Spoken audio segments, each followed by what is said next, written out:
ಆಶಯ ಹಾರೋಲ್. ಶೇಖರ್ ಎಂಬ ಯುವಕನಿಗೆ ಬಡತನ, ಕಷ್ಟ ಮತ್ತು ಅನಿಶ್ಚಿತತೆಯ ನಡುವೆ ಬದುಕು ಸಾಗುತ್ತಿದೆ.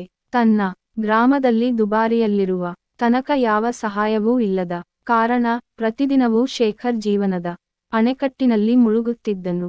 ಆದರೆ ಅವನ ಒಳಗಿನ ಆತ್ಮಶಕ್ತಿ, ತಮ್ಮ ಕನಸುಗಳನ್ನು ತಲುಪಲು, ಅವರ ಪ್ರಯತ್ನಗಳನ್ನು ತಲುಪಲು ಅವನು ಸದಾ ಮನಸ್ಸಿನಲ್ಲಿ ಒಂದು ನಂಬಿಕೆ ಇಟ್ಟುಕೊಳ್ಳುತ್ತಿದ್ದನು. ಒಂದು ದಿನ ಶೇಖರ್ ತನ್ನ ಊರಿನಲ್ಲಿ ನಡೆದ ಹಮ್ಮಿ ಬಡಾವಿದ ಮಕ್ಕಳಿಗಾಗಿ ಏನಾದರೂ ಮಾಡಬೇಕೆಂದು ನಿರ್ಧರಿಸಿದನು. ಇಡೀ ಗ್ರಾಮದಲ್ಲೂ ಕೆಲವೇ ಜನರು ಬಡ ಮಕ್ಕಳಿಗೆ ಸಹಾಯ ಮಾಡುವುದಿಲ್ಲ. ಆದರೆ ಶೇಖರ್ ತಮ್ಮ ಲಘು ಹಣವನ್ನು, ಸಮಯವನ್ನು ಮತ್ತು ಶಕ್ತಿ ನೀಡಲು ನಿರ್ಧಾರ ತೆಗೆದುಕೊಂಡನು.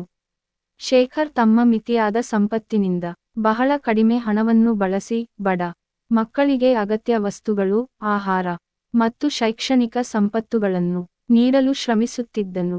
ಪ್ರಾರಂಭದಲ್ಲಿ ಅವನ ಪ್ರಯತ್ನಗಳಿಗೆ ಮುಖ್ಯಸ್ಥರಿಂದ ಮತ್ತು ಗ್ರಾಮಸ್ಥರಿಂದ ವ್ಯಂಗ್ಯವಾಯಿತು. ಆದರೆ ಶೇಖರ್ ತಮ್ಮ ಕನಸುಗಳಿಗೆ ಮತ್ತು ತತ್ವಗಳಿಗೆ ನಿಷ್ಠೆ ವಹಿಸಿ ತನ್ನ ಕಾರ್ಯವನ್ನು ಮುಂದುವರಿಸುತ್ತಿದ್ದನು. ಕಾಲಕ್ರಮೇಣ ಶೇಖರ್ ಅವರ ಕಾರ್ಯಗಳು ಅಪರೂಪದ ಪರಿಣಾಮವನ್ನು ನೀಡಲು ಆರಂಭಿಸವು.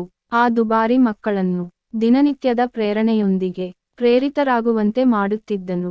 ಕೆಲವರು ಶಾಲೆಗೆ ಹೋಗಲು, ಬುದ್ಧಿಮತ್ತೆಯನ್ನು ಬೆಳೆಸಲು ಮತ್ತು ಉತ್ತಮ ಜೀವನದ ಕನಸುಗಳನ್ನು ಕಾಣಲು ಪ್ರಾರಂಭಿಸಿದರು. ಶೇಖರ್ ಅವರ ಜೀವನದಲ್ಲಿ ಹೊಸ ಬೆಳಕು ಮತ್ತು ಸಂತೋಷ ತಂದನು. ಅವನು ಪ್ರೀತಿಸುವ ಮತ್ತು ಶ್ರದ್ಧೆಯೊಂದಿಗೆ ಬೆಳೆದ ಹಾರೋಲ್ ಯಶಸ್ಸು ಮತ್ತು ಸಂತೋಷವನ್ನು ತನ್ನದೇ ಆದ ಗುಣದಿಂದ ತಲುಪಿದನು. ಶೇಖರ್ ಅವರ ಪ್ರಯತ್ನಗಳು ಮತ್ತು ಆಶೆಗಳ ಮೂಲಕ ಅವರ ಜೀವನದಲ್ಲಿ ನೆನೆಸಿದ ಹಾರೋಲ್ ಅನ್ನು ವ್ಯಕ್ತವಾಗಿ, ಕುಟುಂಬವಾಗಿ ಮತ್ತು ಸಮಾಜವಾಗಿ ಬೆಳೆಸಿ ಬಡತನ ಮತ್ತು ನಿರಾಶೆಗಳನ್ನು ನಿವಾರಣೆಯಾದನು. ಈ ಕಥೆ ನಮಗೆ ಹೇಳುತ್ತದೆ, ಯಾರು ತಮ್ಮ ಕನಸುಗಳನ್ನು ಸಾಧಿಸಲು ಸಂಕಟಕ್ಕೆ ಎದುರಿಸುತ್ತಾರೆ, ಅವರು ಶ್ರದ್ಧೆ ಮತ್ತು ಆಶೆಯೊಂದಿಗೆ ಜೀವನದಲ್ಲಿ ಎಂತಹ ದೊಡ್ಡ ಸಾಧನೆಯನ್ನು ಮಾಡುವ ಸಾಧ್ಯತೆಗಳನ್ನು ಹೊಂದಿದ್ದಾರೆ. ಶೇಖರ್ ಮತ್ತು ಅವರ ಪ್ರಯತ್ನಗಳ ಮೂಲಕ ನಾವು ಸದಾ ಹೊಸ ಭರವಸೆ ಮತ್ತು ಸಹಾಯದಿಂದ ತಮ್ಮ ಸಮಸ್ಯೆಗಳನ್ನು ನಿಭಾಯಿಸುವ ಉತ್ಸಾಹವನ್ನು ಪಡೆಯಬಹುದು.